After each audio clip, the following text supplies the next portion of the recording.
Ndongeye ndabasuje mwese mwamaze kugera kuri PK Media Pano channel ibagezaho amakuru, bityo rero ntimukaraye mutamenye amakuru agezweho tugenda tubagezaho umunsi ku wundi. Agezweho kuri uyu mugoroba rero mugiye kuyagezwa nanjye Samuel Baraka, ikaze. Ndaza kubabwira ko mu karere ka Muhanga umugabo n'umugore we barashinjwa kwica umwana w'umuturanyi. Mu karere ka Gasabo akurikiranyweho gushaka kwica umugabo we akoresheje supaguru. Naho umunyamakuru wa RBA Kwizigira yatabaje RIB. Uribaza ngo kubera iki? Muraza kubyumva. Ni mu gihe urupfu rwa Padiri Muvunyi rwateje urunturuntu. Nanone ndababwira ko kuvuguruzanya kwa Trump na Iran bikomeje kwibazwaho. Mu myidagaduro murabizi neza ko hamaze iminsi inkunduro hagati ya DJ Pius na Alex Muyoboke, bityo rero umuherwe Coach Gaël arateganya kubunga. Muraza kubyumva byose mu makuru arambuye. Twanzikire kuri inkuru ivuga ko mu karere ka Muhanga umugabo n'umugore we barashinjwa kwica umwana w'umuturanyi. Ubushinjacyaha ku rwego rwisumbuye rwa Muhanga bukurikiranye umugore w'imyaka 35 n'umugabo w'imyaka 42 y'amavuko bakekwaho kwica umwana w'umuturanyi wabo w'imyaka 2 bakoresheje icyuma gishyushye. Icyaha baregwa bakurikiranyweho cyakozwe mu gitondo cyo kwa 19 Kamena 2026 mu mudugudu wa Bikimba, akagari ka Gihara, umurenge wa Runda mu karere ka Kamonyi, ubwo umwana wishwe yabyukaga akajya gukina n'abana b'uyu mugabo n'umugore abasanzi wabo. Umugore amubonye nk'uko bitangazwa n'ubushinjacyaha bukuru yaramufashe amujyana mu gikoni, ashyushya icyuma ku mbabura aramukatagura kugeza ashizemo umwuka, amujyana aho umugabo yamweretse ngo azajya atura abakurambere inzoga, ibiryo n'inyama. Mwibazwa rye umugore avuga ko igihe yakoraga iki gikorwa cy'ubugizi bwa nabi umugabo we yararyamye mu nzu. Ni mu gihe umugabo we mwibazwa rye yavuze ko muri icyo gitondo yabyutse ajya mu kazi, bityo ko ibyo umugore we yakoze atarabizi. Icyaha cy'ubwicanyi buturutse ku bushake bakurikiranyweho giteganywa n'ingingo y'107 y'itegeko nimero 68 akarongo 2018 ryo kwa 30 Kanama 2018 riteganya ibyaha n'ibihano muri rusange. Nikibahama bazahanishwa igihano cy'igifungo cya burundu. Mureke mbabwire ni inkuru y'Igasabo, mbabwire ko akurikiranyweho gushaka kwica umugabo we akoresheje supaguru. Ubushinjacyaha ku rwego rwisumbuye rwa Gasabo bukurikiranye umugore w'imyaka 25 ukekwaho kugerageza kwica umugabo we amuhaye inzoga yashyizeho supaguru. Icyaha akurikiranyweho cyakozwe kwa 9 Kamena 2026 mu murenge wa Rutunga, akagari ka Kigabiro, umudugudu wa Rwintare, ubwo uregwa yaguraga inzoga agashyiramo supaguru agahereza umugabo, ariko umugabo akagira amakenga ntayinywe kuko yari yahinduye ibara. Mwibazwa rye nk'uko inkuru dukesha ubushinjacyaha bukuru ivuga, uregwa yemeye icyaha asobanura ko yashatse kwica umugabo we amuhoye ko yanze ko bimuka aho batuye kandi amaze kuhabyarira abana 3 bagapfa. Icyaha cy'ubwinjiracyaha bw'icyaha cyo kuroga giteganywa kandi kiganishwa ingingo ya 21 n'110 z'itegeko nimero 68 akarongo 2018 ryo kwa 30 Kanama 2018 riteganya ibyaha n'ibihano muri rusange. Mureke mbabwire ni inkuru ivuga ko umunyamakuru wa RBA Kwizigira yatabaje RIB. Umunyamakuru wa RBA mu biganiro bya siporo Kwizigira Jean Claude yatabaje asaba urwego rw'ubugenzacyaha guhagarika abakoresha imbuga nkoranyambaga bagakwirakwiza amakuru y'impuha bavuga ko umuntu runaka yapfuye. Kwizigira abinyujije kuri Facebook yavuze ko nawe hari uwamubitse anyuze kuri TikTok, asaba RIB kugigira iki bikoraho. Ati bibaye ngombwa ko mvuga kuko ndabona benshi mu nshuti zanjye bahangayitse. Hari umuntu witwa Nkotanyi Emi kuri TikTok wavuze ko nitabye Imana nzize impanuka, nabamenyeshaga ko ndi muzima nta kibazo na kimwe mfite, ariko Rwanda Investigation Bureau abantu nk'aba bakwiriye guhanwa. Ni nyuma y'uko Kwizigira mu minsi ishize yari yarusimbutse akoze impanuka y'imodoka. Reka dukomereza n'amakuru yacu mu mahanga, mabwiriye inkuru ivuga ko Perezida Samia Suluhu arambiye raporo zuzuyemo imibare y'abaringa. Perezida wa Tanzania Samia Suluhu Hassani yaburiye abayobozi n'inzego za leta ku bijyanye no gukoresha nabi umutungo wa rubanda no kwirengagiza inshingano. Avuga ko guverinoma itazihanganira ibikorwa nk'ibi aho bigaragaye. Ibi yabigarutseho kuri wa 30 Kamena 2026 mu muhango wo kumurika umusaruro w'ibigo bya leta n'ibyo leta ifitemo imigabane uzwi nka Dividend Day. Perezida Samia Suluhu yashimangiye ko kubazwa inshingano ari kimwe mu byo leta iha umwanya wa mbere. Avuga ko amafaranga ya leta agomba gukoreshwa mu buryo bufitiye abaturage akamaro kagaragara. Asaba inzego zose ko imishinga y'iterambere igomba kugaragaramo impinduka zifatika mu buzima bwa buri munsi bw'abaturage. Yagaragaje ko akenshi hari ikibazo cyo gutanga raporo zuzuyemo imibare myinshi ariko idasobanutse neza, kandi ko isesenguwe bigaragaza ko nta mpinduka zikomeye ziba zarabaye ku bukungu no mu iterambere ry'inzego. Ati dukunze gukora raporo zuzuyemo imibare minini itasobanuwe neza, ariko iyo uyisesenguye usanga nta kintu gikomeye cyabaye, cyangwa se niba hari icyakozwe ntigifite ingaruka zigaragara ku bukungu cyangwa ku iterambere ry'inzego. Yakomeje avuga ko leta izakomeza gushima inzego zikora neza, ariko kandi izakomeza gukaza ubugenzuzi no gufata ingamba aho bigaragaye ko hari intege nke hagamijwe kunoza imikorere no kongera kubazwa inshingano. Yongeyeho ko leta idatinya gufata ingamba aho bigaragaye ko hari uburangare cyangwa ikoreshwa nabi ry'umutungo wa rubanda mu rwego rwo kunoza imiyoborere n'imikoreshereze y'amafaranga ya leta. Reka mbabwire ni inkuru ivuga ko urupfu rwa Padiri Muvunyi rwateje urunturuntu. Urupfu rwa Padiri Muvunyi Victoria rwateje urunturuntu muri Kiliziya Gatolika muri Uganda, aho abo mu muryango we basabye ko hazasuzumwa cyamuhitanye kuko bakeka ko yaba yararozwe n'abapadiri bagenzi be. Uyu mupadiri w'imyaka 34 yashyinguwe kuwa kabiri mu irimbi rya seminari nto ya Kisumbi, nyuma yaho umurambo we usanzwe aho musenyeri wa Arkidiocese ya Kampala Dr Paul Semogerere atuye Lugamba muri Kampala. Aha kandi nk'uko ibinyamakuru byo muri Uganda bibitangaza, ni naho hasanzwe umurambo wa musenyeri Dr Sipiriyani Kizito Ruanga wayoboraga iyi Arkidiocese ya Kampala. Amakuru aturuka muri Kiliziya Gatolika muri Uganda kuva muri Gashyantare 2026, Muvunyi yagize uburwayi bw'amayobera bwatumye agira ububabare bwo mu gifu. Umwe mu nshuti ze za hafi akavuga ko ubwo yafatwaga n'ubu burwayi yari amaze iminsi hari abapadiri bagenzi be batari bari kuvuga rumwe ku ngingo yatashatse gutangaza. Aya makimbirane kandi ni nayo yari yatumye asaba ko yakoherezwa i Roma kwiga, gusa atabaruka bitarakunda. Mu gushyingura, musenyeri Dr Semogerere yavuze ko Padiri Muvunyi yavujwe uko bikwiriye kandi ko yari atangiye koroherwa, ndetse ko ku munsi yapfuyeho yari busome misa ahitwa Nsambya.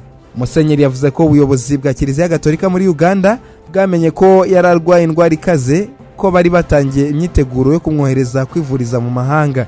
Bamwe mu muryango we bagaragaje kutanyurwa n'amakuru Kiliziya Gatolika muri Uganda iri kubaha ku rupfu rw'umuntu wabo, bagasaba ko umurambo wa nyakwigendera wasuzumwa kugira ngo bamenye icyamwishe kuko bumva bidasobanutse neza. Kankombonero kubabwira ni inkuru ivuga ko kuvuguruzanya kwa Trump na Irani bikomeje kwibazwaho. Perezida wa Leta Zunze Ubumwe za Amerika Donald Trump yatangaje ko kuri wa 30 Kamena 2026 hatangijwe ibiganiro na Irani bibera muri Katari, ariko Irani yabiteye utwatsi ivuga ko nta biganiro, ariko yohereza Doha itsinda ry'impuguke kugira ngo riganire ikibazo cy'umutungo wa Irani wafatiriwe. Uku kuvuguruzanya kwatumye bamwe mu basesenguzi ba Associated Press bagaragaza ko ibi bigaragaza kudahuza kw'impande zombi ngo hashaka umuti w'intambara yatangiye muri Gashyantare. Minisiteri y'Ububanyi n'Amahanga ya Irani yahakanye yivuye inyuma ko hari inama iyo ari yo yose iteganyijwe guhuza Irani na Leta Zunze Ubumwe za Amerika, ishimangira ko itsinda ry'impuguke riri Doha ku zindi mpamvu. Ni mu gihe Perezida Donald Trump yavuze ko Irani ariyo yasabye inama Doha, avuga ko intumwa yihariye ya Amerika Steve Witkoff n'umujyanama we Jared Kushner bitabira ibyo biganiro byo ku rwego rwo hejuru. Irani na Amerika mu cyumweru gishize byongeye gukozanyaho, ariko mbere yaho byari byasinyiye amasezerano y'agahenge akubiyemo ingingo zitandukanye impande zombi zizubahirizwa mu guhagarika intambara. Reka twerekeze mu myidagaduro, mbabwiriye inkuru ivuga ko The Ben yanyuzwe n'izina Rugwiro yiswe na Bruce Melody.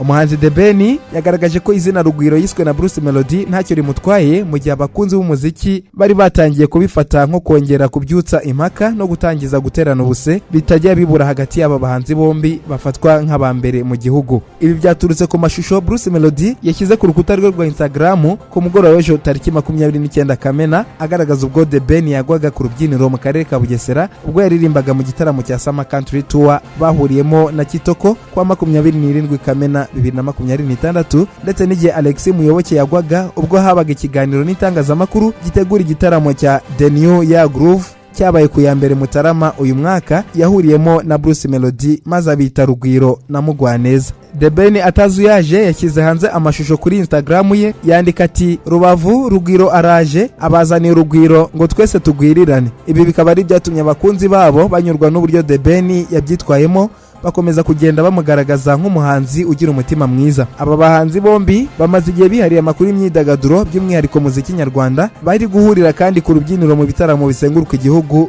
bya Summer Country Tour bya Bruce Melody, The Ben, Kitoko na Bwiza bamugaragiye. Ibi bitaramo byaje nyuma y'uko Bruce Melody nawe yagaragiye The Ben mu gitaramo cya The New Year Groove kiba ku ya mbere Mutarama buri mwaka. Tukivuga kuri aba makuru, reka mbabwire ko Bruce Melody yisubiyeho asiba amashusho ya The Ben na Muyoboke bagwa. Nyuma yo kunengwa n'abatari bake ku mbuga nkoranyambaga bavuga ko ibyo yakoze bitari bikwiye, Bruce Melody yasibye amashusho yari yashyize kuri Instagram agaragaza Ben agwa ku rubyiniro mu gitaramo cya Summer Country Tour cyabereye i Bugesera tariki 27 Kamena. Uyu muhanzi yanakuye ku rubuga amashusho agaragaza Muyoboke Alex agwa mu kiganiro n'abanyamakuru cyabaye mu Kuboza 2025 mbere y'igitaramo cya The New Year Groove 2026. Mbere yo kuyakuraho, Bruce Melody yari yahurije hamwe ayo mashusho yombi ahita mugwa neza na Rugwiro, anaherekesha ubutumwa bugira buti kuwa 4 Nyakanga 2026 gahunda no kugwirirana. Ayo ni amagambo benshi bafashe nk'akomeza gushotorana na The Ben mbere y'igitaramo cya nyuma cya Summer Country Tour 2026 giteganyijwe kubera i Rubavu. Icyakora ubu butumwa ntibwakiriwe neza n'abakoresha imbuga nkoranyambaga, bavuga ko bidakwiye gukoresha impanuka yabaye ku bandi mu rwego rwo kubaseka cyangwa kubashinyagurira. Benshi basabye Bruce Melody guhita busiba nyuma y'igitutu cy'abamukurikira yahise akuraho ayo mashusho n'ubutumwa yari yaherekesheje kuri konti ye ya Instagram. Reka mbabwire ni inkuru ivuga ku nkunduro imaze iminsi hagati ya DJ Pius na Alex Muyoboke.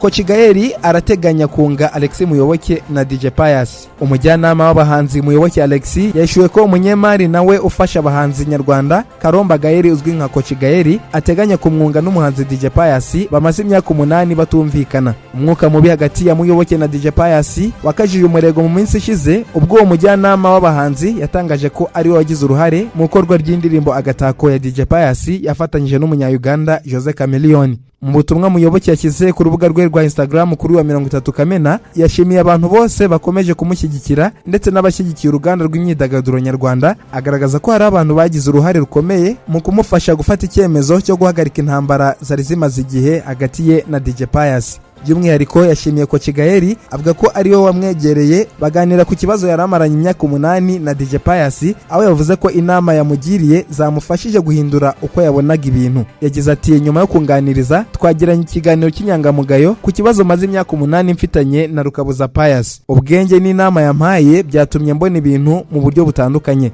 Muyoboke yahise atangaza ko yafashe umwanzuro wo kutazongera kuvuga kuri DJ Pius kugeza igihe azagarukira mu Rwanda, aho yavuze ko bazicara bakaganira imbona nkubone bakarangiza ayo makimbirane. Ati uyu munsi ndashaka kubizeza mwese ko ntazongera kuvuga kuri Pius kugeza agarutse mu Rwanda, aho tuzahurira tugakemurira ikibazo imbona nkubone nk'abagabo. Mu butumwa bwe Muyoboke yanashimiye abandi bagize uruhare muri uwo mwanzuro barimo abahanzi Tom Close, The Ben na Ankostini n'abanyamakuru nka David Bayingana, Nsengiyumva Emmy. Avuga ko buri wese yagize uruhare mu kumufasha gufata icyo cyemezo cyo guhagarika amakimbirane. Yagize ati buri umwe muri bo yagize uruhare rukomeye mu kumfasha gufata iki cyemezo. Muyoboke yashimiye abantu bose bakomeje kumushyigikira, agaragaza ko abifata nk'inkunga ikomeye. Tukiri mu myidagaduro, reka mbabwire ko dosiye ya Yugi Umukaraza yagejejwe mu bushinjacyaha aho akurikiranyweho ibyaha bibiri. Urwego rw'ubugenzacyaha RIB rwatangaje ko dosiye ya Iradukunda Aimable uzwi nka Yugi Umukaraza ukekwaho gusambanya Mbabazi Shadia wamenyekanye nka Shadibu yamaze kugezwa mu bushinjacyaha aho akurikiranyweho ibyaha bibiri. RIB yatangaje ko yashyikirije ubushinjacyaha dosiye y'uyu musore kwa 29 Kamena 2026 aho akurikiranyweho ibyaha byo gusambanya undi ku gahato ndetse no gukoresha ibiyobyabwenge. Yugi yatawe muri yombi kwa 23 Kamena 2026 nyuma y'uko kuwa mbere kuwa 22 Kamena Shadibu akoresheje konti ya Instagram yatangaje ko yasambanyijwe n'uyu muhanzi mu ijoro ryo ku cyumweru tariki 21 Kamena 2026. Mu butumwa yashyize hanze, Shadibu yavuze ko Yugi Umukaraza yari yamusuye iwe bakanasangira icyo kunywa cyari kigizwe n'amacupa 2 y'inzoga yari yitwaje. Yakomeje avuga ko nyuma yaho yamusambanyije ku gahato ndetse ko icyo gihe yari no mu kwezi k'umugore. Reka mbashimire rero mwese abakurikira amakuru kuri PK Media Pano, naha tuyasoreje. Amakuru nakagaruka, nge nari Samuel Baraka, ariko mbasabe gukomeza kudushyigikira mukanda subscribe, munakanda like, munasangiza n'abandi. Ndabashimiye.